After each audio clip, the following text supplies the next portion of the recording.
Bonjour à tous et à toutes et bienvenue dans ce numéro de Carte Blanche. Je suis Tessa, votre présentatrice, et au programme de la bonne humeur, de l'humour, de la culture générale et bien sûr de l'actualité, car le principe est toujours le même, remporter le plus de points pour gagner. Et pour m'accompagner aujourd'hui dans cette émission, à la régie, ma binôme de toujours, Marion d'Horizon. Bonjour à vous. Bonjour. Son cœur tangue entre Lyon et Aix-en-Provence. Mordu de sport, il nous fait l'honneur de participer pour la première fois à l'émission. Raphaël Pascal, bienvenue. Bonjour. Elle pourrait donner sa vie pour son chat Ramsès, toujours habillée à la perfection. Noémie Carnet, bonjour. Bonjour Tessa. Son accent commence à être connu dans cette émission. Il revient pour tenter de décrocher sa carte blanche. Venu tout droit d'Albi, Guillaume Gros, c'est un plaisir de vous revoir. Bonjour Tessa. Et enfin, il vous a concocté une carte blanche à sa manière. Il a remporté la spéciale Coupe du Monde la semaine dernière, et ce, grâce aux couleurs du Portugal. Albin Texera, bonjour à vous. Bon dia. Au fur et à mesure, je vais compter les points gagnés pour pouvoir désigner un ou une gagnante en fin d'émission. Cette personne aura l'immense chance de revenir dans le prochain numéro. À la clé, avoir son propre moment de gloire, sa carte blanche. Mais sans plus tarder, commençons avec le premier jeu, le juste chiffre.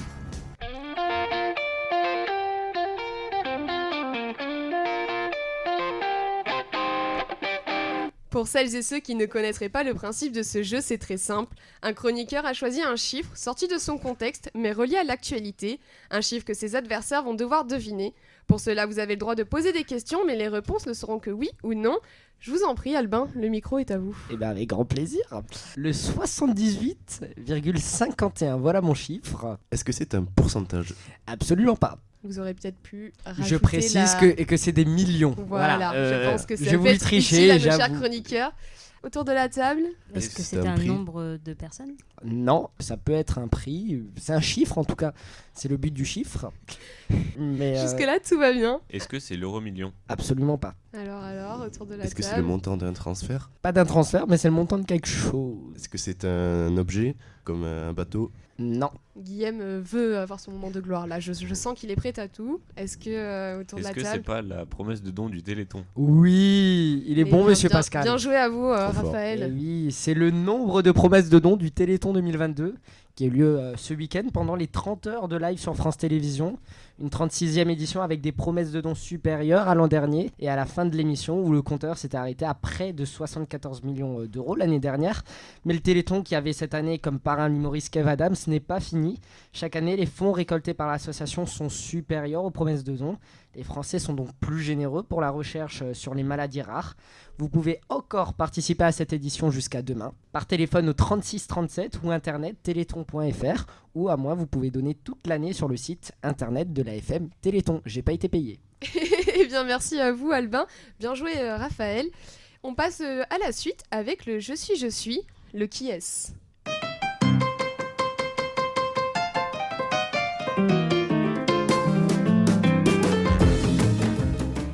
Vous connaissez tous le qui est-ce, le jeu de société. Eh bien, on s'en rapproche. Un chroniqueur a choisi une personne ou un être vivant qui a marqué l'actualité ces derniers jours et il doit en faire le portrait. Le but est pour les autres chroniqueurs de trouver qui se cache derrière cette description pour gagner un point. Mais encore une fois, les questions ne seront répondues que par oui ou par non. Guillaume, je vous en prie. Eh bien, voici mon qui est. Je suis né le 24 novembre 1958 à Oran, en Algérie. Avant de connaître 1000 vies à la télévision, j'ai d'abord eu en tête d'être dessinateur de BD ou même chanteur de rock. Je suis révélé au grand public sur Canal+, avec mes 3 acolytes dans des programmes comme Objectif Nul ou Nulle part ailleurs. Mes interprétations du garde du corps Serge Karamazov ou du chien Didier ont fait de moi un emblème du cinéma comique français. J'ai aussi travaillé en tant que réalisateur, en ne connaissant pas toujours le succès. J'ai su me réinventer à la télévision au début des années 2000 avec le Burger Quiz, jeu télévisé sur un ton humoristique.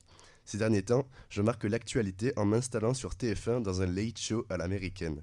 J'y accueille bon nombre de mes amis, avec entre autres Jean Dujardin et Édouard Baer.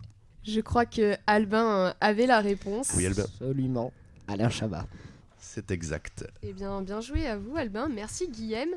C'était un portrait plutôt simple pour Albin. Les autres, l'appelez-vous ? Et il est venu très tardivement, mais oui. Sans plus tarder, nous passons au 3e jeu. Ouvrez bien vos oreilles, c'est le qui l'a dit.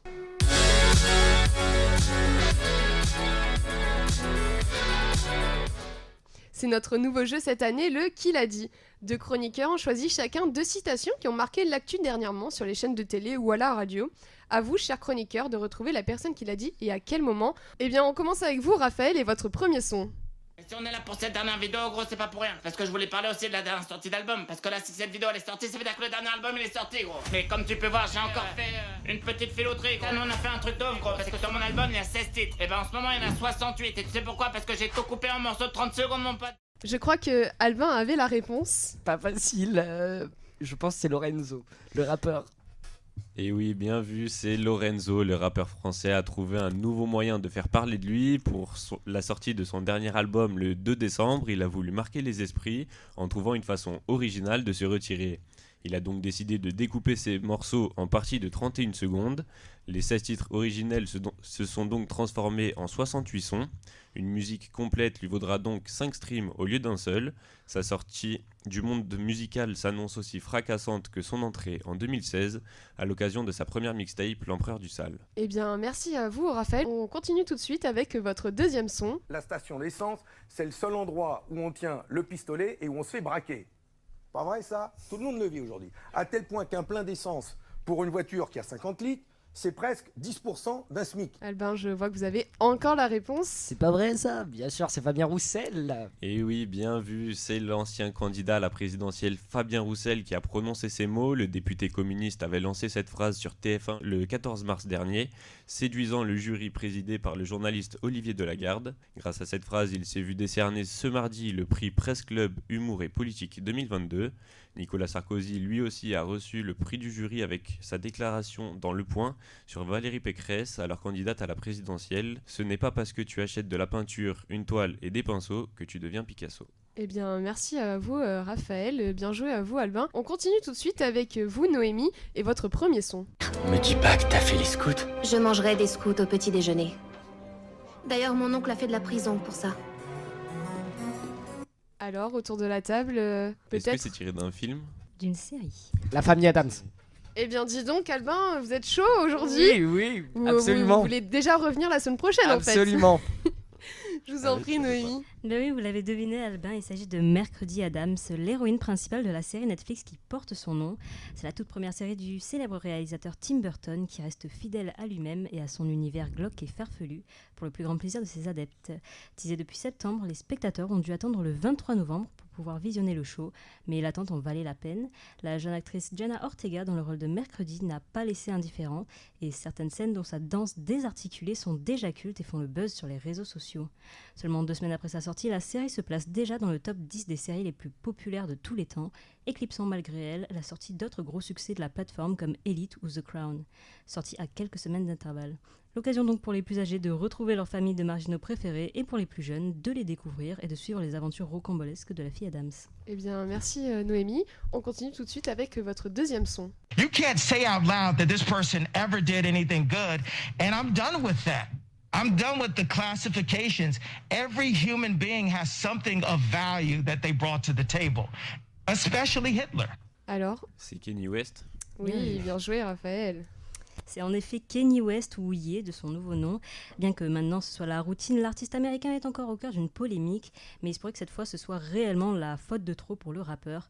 Il avait déjà largement dépassé les bornes le mois dernier avec un tweet antisémite qui lui avait coûté plusieurs de ses contrats avec des marques comme Adidas ou Balenciaga. Mais quand Kanye touche le fond, il creuse encore. Hein. Et lors de son apparition sur le plateau d'InfoWars, il va déclarer aimer les juifs, mais aussi aimer les nazis, avant d'affirmer que tout être humain a quelque chose en lui ayant une valeur, surtout Hitler. Plus que choqués, les fans comme le reste du monde sont scandalisés.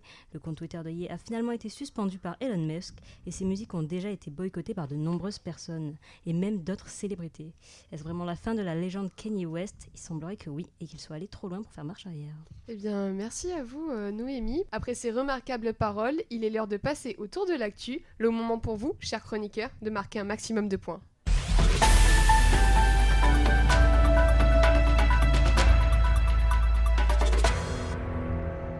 Quand il n'y en a plus, il y en a encore. Voici votre jeu préféré autour de, vous l'aurez compris, l'actualité. Ces questions vont porter sur 3 catégories différentes, la France, la culture et l'international. Bien sûr, tous les chroniqueurs peuvent répondre aux questions, mais pour gagner des points, il va falloir être le plus rapide à dire les réponses. Est-ce que vous êtes prêts? Plus Ready. que prêt. Ouais. Allez, c'est parti, on commence avec la France. Comment s'appelle le plan mis en place par le gouvernement pour couper l'électricité au mois de janvier? Oui, Albin?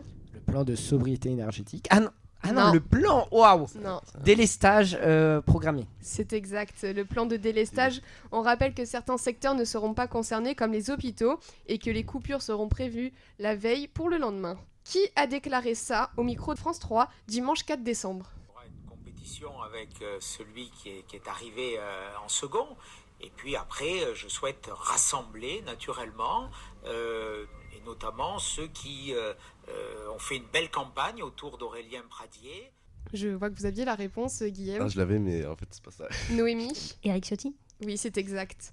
Éric Ciotti, après le premier tour des élections des présidentielles des LR, face à Bruno Retailleau, pour le deuxième tour, ça se passera dimanche 11 décembre. Troisième question. Quel médicament est actuellement en pénurie en France? Oui, Le Guillaume? Doliprane. Oui, c'est exact. C'est surtout le Doliprane pour enfants, causé Ah oui. par 3 raisons. Une tension d'approvisionnement du paracétamol, d'approvisionnement de flacons en verre et un mouvement social au sein du labo Sanofi. On passe tout de suite à la culture. Quel youtubeur a été mis en garde à vue pour viol et corruption de mineurs? Je vois que vous l'aviez tous. Allez-y, Albin. Norman. Vous l'aviez tous. Favoritisme. Voilà. Absolument pas. Il fait face à Le 6 talent. plaignantes, dont Ouais. 2 qui étaient mineurs au moment des faits présumés. Deuxième question, quel chanteur a été nommé chevalier des arts et des lettres, Guillaume? Francky Vincent. C'est exact. Pas que la fête dans la vie, il y a le sexe aussi. Vas-y tranquille, c'est bon. Vas-y tranquille, c'est bon, bon, bon. Vas-y tranquille, c'est bon. Vas-y tranquille. Troisième question, avec quelle plateforme le couple Meghan et Harry ont-ils collaboré pour leur documentaire? Allez-y, Albin, on ne vous arrête plus aujourd'hui. Netflix. C'est exact, la première Waouh. partie sort ce jeudi 8 décembre. On passe à l'international. Qu'a décidé la Chine ce mercredi 7 décembre? Allez-y. D'abandonner son plan zéro Covid. C'est exact. D'annuler sa politique de contamination de Covid-19. Deuxième question, quel sommet d'État se déroule pendant une dizaine de jours à Montréal? Et vous avez un point bonus pour le sujet principal. Allez-y, Albin. Alors, c'est pas Montréal, c'est à Avoria, c'est les micros d'or. D'ailleurs, je salue Benjamin Bruno qui a gagné les micros d'or. Bravo à toi, super reportage. Alors, merci pour cette intervention, mais ce n'était pas la question. Autant pour mais moi. on salue Benjamin Bruno, évidemment. Donc, je reprends. Quel sommet d'État se déroule pendant une dizaine de jours à Montréal? Allez-y, Albin. La COP 15. C'est exact. Est-ce que quelqu'un a le sujet principal? C'est un point bonus. L'environnement. Oui, enfin, c'est plus précisément la biodiversité. Autant pour moi. Pas de souci. Dernière question. En quoi consiste l'accord historique signé par l'Union européenne le 5 décembre dernier? En C'est par France. rapport à la guerre en Ukraine. Non. Est-ce que quelqu'un a la réponse? Est-ce que c'est au sujet de l'espace Schengen? Non. Allez. C'est d'interdire les importations des produits issus de la déforestation. Voilà. Ah oui, D'accord. Ah oui, logique. Et justement, j'aimerais savoir qu'est-ce que vous en pensez autour de la table du fait d'interdire des produits de déforestation comme principalement ça va être le cacao, le soja.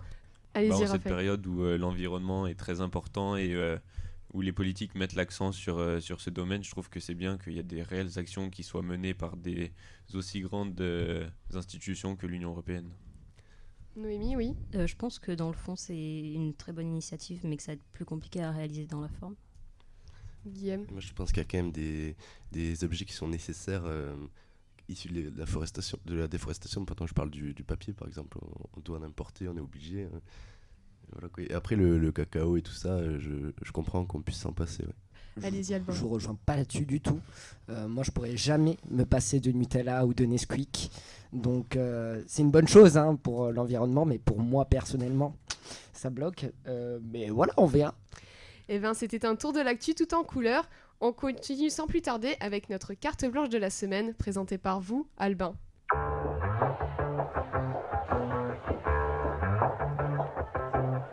Je vous en prie, Albin. C'est carte blanche. Carte blanche. Carte blanche, moi je voulais parler d'un sujet avec tous les chroniqueurs. On a beaucoup d'ariégeois dans notre école. Et il y a souvent un sujet qui revient, c'est pain au chocolat ou chocolatine. Donc voilà, moi je voulais savoir, est-ce que vous êtes contre la chocolatine, pour la chocolatine? Je vous écoute, Raphaël, je me tourne vers vous en premier. Alors moi, je suis totalement contre la chocolatine, puisque c'est un pain au chocolat. Un pain au raisin, on ne va pas l'appeler une résine, donc je vois pas pourquoi on appelle des chocolatines. Bel argument. Madame Carnet, Noémie Carnet. Eh ben, je rejoins totalement Raphaël parce qu'il n'y a pas de débat là-dessus. C'est un pain avec du chocolat, donc c'est un pain au chocolat. Ne vous en déplaise. Et je me tourne vers l'accent du Je jour. pense que Guillaume est en train de bouder. Voilà. Écoutez, Nous avons perdu un chroniqueur. mes origines, mes valeurs méridionales m'obligent à adhérer à la chocolatine. Mais bon, je vais pas mourir pour ça, je vais pas me battre, je vais pas prendre les armes et aller trucider tous ceux qui sont autour de cette table. Non, mais parce qu'il faut pousser quand même la démarche jusqu'au bout. Pain au chocolat ou chocolatine. Moi, je trouve que chocolatine, c'est bien. Alors, Je trouve ça très joli. Ouais, j'opte au pire, on coupe en deux par la chocolatine. Moi, ça me va. Allez, on Allez. part là-dessus. Avec grand plaisir. On part là-dessus. C'est parti. Eh ben, merci pour cette carte blanche, Albin. C'est le moment tant attendu, c'est l'heure de l'annonce du gagnant. Alors, selon vous, qui est le grand perdant de cette émission? Alors? C'est pas moi en tout cas. Ça, c'est sûr. C'est pas moi. Eh ben, on fait face à une égalité entre Noémie et Guillaume avec un seul point. C'est pas grave. Le plus On important, se c'est de rattrapera. participer, comme on dit. C'est participer. En effet, vous pourrez venir reprendre votre revanche. Ah, on y On manquera pas. On vous On attend. reviendra. Coup de deuxième position, c'est vous, Raphaël, avec 3 points. C'est un bon début pour une première émission. Et évidemment, celui qui aura l'honneur de revenir à la prochaine émission et de repréparer sa carte blanche, c'est Albin Et oui. avec 9 points. Oh là là. 9 points. Ah oui, Vous voyez, ah, j'arrivais même carrément. pas à compter, quoi. Il n'y C'est avait- dingue, hein. Il n'y avait pas d'adversaire. Voilà. Comme, On devrait comme mettre souvent. moins 2 pour la chocolatine. hein. Non, absolument pas. Donc voilà, comme la dernière fois, je remercie Même avec maman. moins 2, il gagne quand même, hein. Je remercie maman, papa de m'avoir mis au monde. Et voilà, je vous dis à la semaine prochaine, ou je ne sais point quand. Mais en tout cas, je serai toujours là, toujours souriant, toujours avec vous. Eh bien, merci à vous, Albin. C'est la fin de cette émission. Encore félicitations à vous, Albin. Merci à vous, mes chers chroniqueurs. Merci à la régie. Merci à vous, chers auditeurs. Et je vous dis à bientôt pour un nouvel épisode avec une nouvelle équipe, mais toujours dans la même bonne humeur. Au revoir à tous. Au revoir.